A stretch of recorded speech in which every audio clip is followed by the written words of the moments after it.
ഒരു കാലഘട്ടത്തിലും ഇനി സിനിമയിൽ അഭിനയിക്കില്ല എന്ന് ഞാൻ പറഞ്ഞിട്ടില്ല. അങ്ങനെ പറഞ്ഞുപോയ പലരും തിരിച്ചു വന്നു. എത്ര ജന്മമെടുത്താലും ഞാൻ സിനിമാക്കാരി തന്നെയായിരിക്കും. അടുത്ത ജന്മത്തിൽ ആരാകണം എന്ന് എന്നോട് എപ്പോൾ ചോദിച്ചാലും പറയാനുള്ളത് ഒരേ ഒരു ഉത്തരമായിരിക്കും: എനിക്ക് ജയഭാരതി തന്നെ ആയാൽ മതി. ഇത് പറഞ്ഞത് വേറെ ആരുമല്ല, സാക്ഷാൽ ജയഭാരതി തന്നെ. പ്രശസ്ത നടി ജയഭാരതിയുടെ ജീവിതത്തിലൂടെയാണ് ഇന്നത്തെ പാദമുദ്രകൾ. ഉപനായികയായും നായികയായും വെള്ളിത്തിരയിൽ മാസ്മരികത പടർത്തിയ നടിയായിരുന്നു ജയഭാരതി.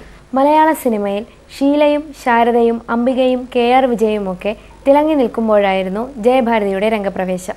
സൗന്ദര്യവും അഭിനയ മികവുമായിരുന്നു ഈ നടിയെ എക്കാലത്തും വേറിട്ടു നിർത്തിയത്. ലക്ഷ്മി ഭാരതി എന്നായിരുന്നു ജയഭാരതിയുടെ യഥാർത്ഥ പേര്. അക്കാലത്ത് ബാംഗ്ലൂർ ഭാരതി എന്നൊരു നടി ഉണ്ടായിരുന്നത് കൊണ്ടാണ് ലക്ഷ്മി ഭാരതി എന്ന പേര് മാറ്റി ജയഭാരതിയാക്കിയത്. മുത്തയ്യ സംവിധാനം ചെയ്ത ബല്ലാത്ത പഹയനായിരുന്നു ജയഭാരതി നായികയായ ആദ്യ ചിത്രം. പ്രേം നസീർ ആയിരുന്നു നായകൻ. മുസ്ലിം പശ്ചാത്തലത്തിലുള്ള ബല്ലാത്ത പഹയൻ വൻ സാമ്പത്തിക ലാഭം നേടിയില്ലെങ്കിലും ജയഭാരതി എന്ന നടി ശ്രദ്ധിക്കപ്പെട്ടു. 5 വയസ്സ് മുതൽ നൃത്തത്തിൻ്റെ ലോകത്ത് ജീവിക്കുന്ന ജയഭാരതി സിനിമയേക്കാൾ കൂടുതൽ സംസാരിക്കുന്നത് നൃത്തത്തെ പറ്റിയാണ്. ഭരതനാട്യം മാത്രം അഭ്യസിച്ച് 15ാമത്തെ വയസ്സിൽ സിനിമയിലെത്തിയ ആളാണ് ജയഭാരതി.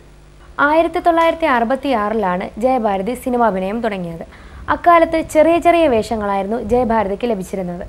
നായികയല്ലെങ്കിലും J. ശശികുമാർ സംവിധാനം ചെയ്ത പെൺമക്കളായിരുന്നു ജയഭാരതിയുടെ ആദ്യ സിനിമ. കഥ പറയുന്ന കണ്ണുകളും ആരെയും വശീകരിക്കുന്ന ചിരിയുമായിരുന്നു ജയഭാരതിയുടെ ഏറ്റവും വലിയ പ്രത്യേകത. ജയഭാരതിയുടെ യൗവനത്തിൻ്റെ തിളയ്ക്കുന്ന സൗന്ദര്യം അക്കാലത്തെ മലയാളി യൗവനങ്ങളെ കൊതിപ്പിക്കുകയും കോരിത്തരിപ്പിക്കുകയും ചെയ്തിരുന്നുവെന്ന് തുറന്നു പറയാം.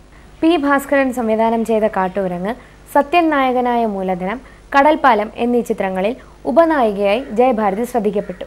ചിത്രം കണ്ടിറങ്ങിയവരുടെ ഉള്ളിൽ ജയഭാരതിയുടെ കഥാപാത്രം നിറഞ്ഞു നിന്നു. ഭാസ്കരൻ മാസ്റ്റർ, സേതുമാധവൻ, ഹരിഹരൻ എന്നീ സംവിധായകരാണ് ജയഭാരതിയെ മലയാളത്തിന് സമ്മാനിച്ചത്. ആദ്യമായി അഭിനയിക്കാൻ വരുമ്പോൾ മലയാളം എന്ന ഭാഷ പോലും അറിയില്ലായിരുന്നു ജയഭാരതി. ഒരു വർഷം 43 സിനിമകളിൽ വരെ അഭിനയിച്ച അപൂർവ വ്യക്തിത്വമായിരുന്നു ജയഭാരതി. നൃത്തത്തോടും അഭിനയത്തോടുമുള്ള അടക്കാനാവാത്ത അഭിനിവേശം കാരണം കൂലിപ്പണി പോലെയാണ് സിനിമ ചെയ്തത്. ഒരു ഗിന്നസ് റെക്കോർഡും അവർ തേടിപ്പോയില്ല. ഉപനായിക വേഷത്തിൽ നിന്നും നായികാ വേഷത്തിലേക്കുള്ള ജയഭാരതിയുടെ വളർച്ച വളരെ പെട്ടെന്നായിരുന്നു.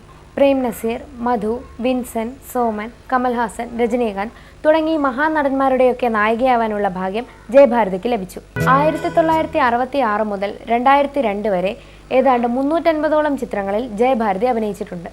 കരകാണാ കടൽ, പ്രിയ, സിന്ദൂരച്ചെപ്പ്, നഖങ്ങൾ, പുനർജന്മം, അഴകുള്ള സെലീന, രഹസ്യരാത്രി, ഇരുമ്പഴികൾ, ലേഡീസ് ഹോസ്റ്റൽ, ഭൂമിദേവി പുഷ്പിണിയായി, സ്നേഹത്തിൻ്റെ മുഖങ്ങൾ, മുദ്രമോതിരം, പാലാഴി മദനം തുടങ്ങിയ ചിത്രങ്ങളെല്ലാം വൻ വിജയങ്ങളായിരുന്നു. ഭരതൻ്റെ രതിനിർവേദം ജയഭാരതിയിലെ അഭിനേത്രിയെയും സൗന്ദര്യത്തിരമ്പനെയും പ്രേക്ഷകർക്ക് ഒരുപോലെ പരിചയപ്പെടുത്തിയ ചിത്രമായിരുന്നു.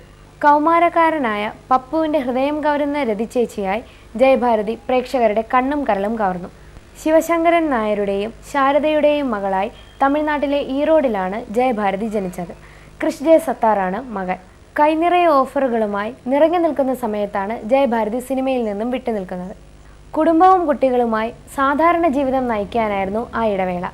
ഏറ്റവും മികച്ച നടിക്കുള്ള കേരള സംസ്ഥാന ചലച്ചിത്ര അവാർഡ് ജയഭാരതി 2 വട്ടം കരസ്ഥമാക്കിയിട്ടുണ്ട്. വിവിധ ചിത്രങ്ങളിലെ അഭിനയത്തിന് 1972 മാധവിക്കുട്ടി എന്ന ചിത്രത്തിലെ അഭിനയത്തിന് 1973 ഈ അവാർഡുകൾ ലഭിച്ചത്. ഒരു കാലത്ത് യുവാക്കളുടെ ഹരമായിരുന്ന ജയഭാരതി തിരിച്ചു വരികയാണ്. പക്ഷേ സിനിമയിലേക്കല്ല, തന്നെ ഞാനാക്കിയ നൃത്തവേദിയിലേക്ക്. മികച്ച അവസരങ്ങൾ ലഭിക്കുകയാണെങ്കിൽ സിനിമയിലേക്കും തിരിച്ചു വരുമെന്നാണ് ജയഭാരതി പറയുന്നത്. ജയഭാരതിയുടെ എല്ലാ സംരംഭത്തിനും ആശംസകൾ നേർന്നുകൊണ്ട് നിർത്തുന്നു. അടുത്തയാഴ്ച മറ്റൊരു താരത്തിൻ്റെ വിശേഷവുമായി വീണ്ടും കാണാം.